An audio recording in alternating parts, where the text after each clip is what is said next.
मध्य प्रदेश के उज्जैन शहर में बना महाकाल मंदिर इस दुनिया के लिए एक ऐसा रहस्य है जिसे सुलझाने के लिए बड़े बड़े वैज्ञानिकों के पसीने छूट गए हैं। आज आपको हम महाकालेश्वर मंदिर से जुड़े ऐसे 10 रहस्यों के बारे में बताएंगे जिन्हें सुनकर आपके होश उड़ने वाले हैं। दोस्तों, महाकालेश्वर मंदिर हर वक्त भक्तों की भीड़ से भरा रहता है। यहाँ भोलेनाथ के दर्शन करने हर साल लाखों की तादाद में भक्त आते रहते हैं। महाकाल के इस मंदिर में भगवान के 12 ज्योतिर्लिंग में से तीसरा ज्योतिर्लिंग स्थापित है। इस मंदिर के 3 हिस्से हैं। पहले हिस्से में शिव जी के परिवार की खूबसूरत मूर्तियां हैं, दूसरे हिस्से में ओंकारेश्वर मंदिर है और तीसरे हिस्से में नागचंद्रेश्वर मंदिर है। भगवान भोलेनाथ को समर्पित यह मंदिर सावन माह में खचाखच भरा रहता है। इस पावन सावन माह में सभी भक्तगण उनकी भक्ति में रमकर उनके जयकारे लगाते हैं। चलिए इसी सावन माह में महाकालेश्वर मंदिर से जुड़ी आपको 10 ऐसी बातें बताते हैं जो इसे दुनिया भर के मंदिरों से अलग बनाती है। भस्म आरती। इस मंदिर में महाकाल की भस्म आरती होती है जिसे देखने का मौका बहुत कम लोगों को मिल पाया है। ऐसा माना जाता है कि जो भी खुशकिस्मत इस आरती का भागीदार बनता है उसके सभी दुख दर्द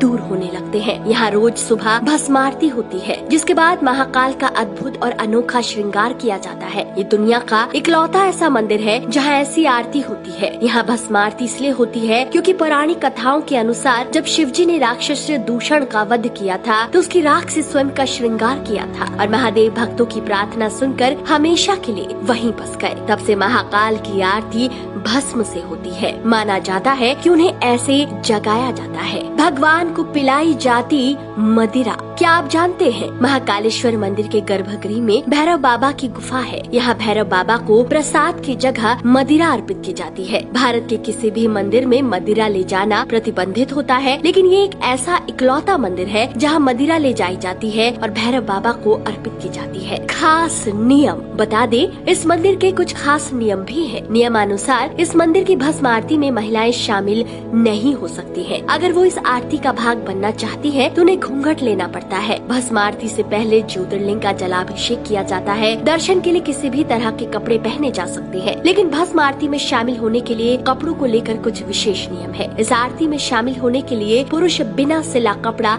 यानी धोती पहनते हैं और महिलाएं साड़ी पहनकर और घूंघट ओढ़कर शामिल हो सकती है। नागेश्वर मंदिर साल में एक बार ही खुलता है। महाकालेश्वर मंदिर के ऊपरी खंड में स्थापित चंद्र नागेश्वर मंदिर है। इस मंदिर की अनोखी बात ये है कि इस साल में सिर्फ एक बार खोला जाता है। भक्त इस मंदिर के दर्शन मात्र नाग पंचमी के दिन कर सकते हैं। माना जाता है यहाँ नाग देव जागृत अवस्था में है। स्वयं प्रकट हुआ था शिवलिंग। ऐसा माना जाता है इस मंदिर में जो ज्योतिर्लिंग स्थापित है वो उस समय प्रकट हुआ था जब उज्जैन नगरी के लोगों ने राक्षस दूषण के अंत के लिए महाकाल से आग्रह किया था। उनके आग्रह पर महाकाल यहाँ प्रकट हुए थे। राक्षस के वध के बाद जब शिव जी जाने लगे तब उज्जैन नगरी के लोगों ने उन्हें वहीं रुकने के लिए आग्रह किया। तभी से शिव जी शिवलिंग के रूप में वहाँ विराजित है जो स्वयं प्रकट हुआ था। यहाँ नहीं रुकता कोई भी रात को। उज्जैन नगरी के राजा महाकाल हैं और उनके राज्य में कोई दूसरा राजा नहीं रुक सकता, ना तो देश का और न ही प्रदेश का। ऐसा माना जाता है राजा विक्रमादित्य के शासन के बाद से इस मंदिर में रात को कोई नहीं रुक पाया है। जिसने भी यहाँ रात को रुकने का प्रयास किया उसके ऊपर संकटों का पहाड़ गिर पड़ा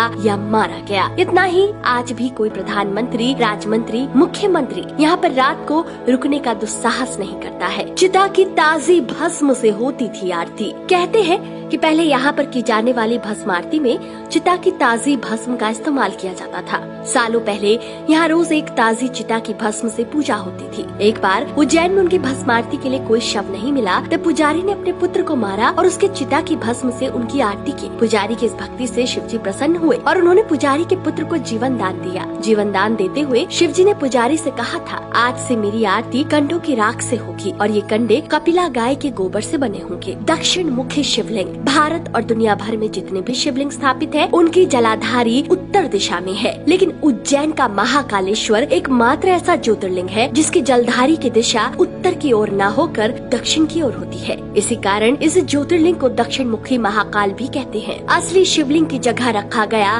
दूसरा शिवलिंग। ऐसा माना जाता है कि उज्जैन के शिवलिंग को नुकसान पहुंचाने की बहुत बार कोशिश की गई। शिवलिंग को बचाने के लिए पुजारियों ने असली शिवलिंग वहां से हटाकर दूसरी सुरक्षित जगह जो महाकाल मंदिर के प्रांगण में है पर स्थापित कर दिया, जिसे आज जुना महाकाल के नाम से जाना जाता है। इस शिवलिंग की जगह दूसरा शिवलिंग स्थापित किया गया है। कुछ अन्य लोग मानते हैं कि ऐसा असली शिवलिंग से होने वाली छेड़छाड़ को रोकने के लिए किया गया। मंदिर का नाम महाकाल क्यों है? काल के दो अर्थ होते हैं, एक होता है मौत और एक होता है समय। इस मंदिर का नाम महाकाल इसलिए पड़ा क्योंकि इस मंदिर में शिव जी राक्षस दूषण का काल बन के आए थे और उन्होंने भक्तों की प्रार्थना सुनकर यहाँ समय के अंत तक रहने का आश्वासन दिया था। इसका अर्थ समय भी है क्योंकि पहले के जमाने में इसी जगह से संपूर्ण विश्व का मानक समय निर्धारित होता था। साधारण भाषा में दुनिया भर का समय उज्जैन के समय को देखकर उसके अनुसार चलता था। तो दोस्तों, इस वीडियो में फिलहाल इतना ही। मिलते हैं अगले वीडियो में एक नए रहस्य के साथ। वीडियो अच्छा लगा हो तो इस वीडियो को अधिक से अधिक महाकाल के भक्तों तक पहुँचाएं।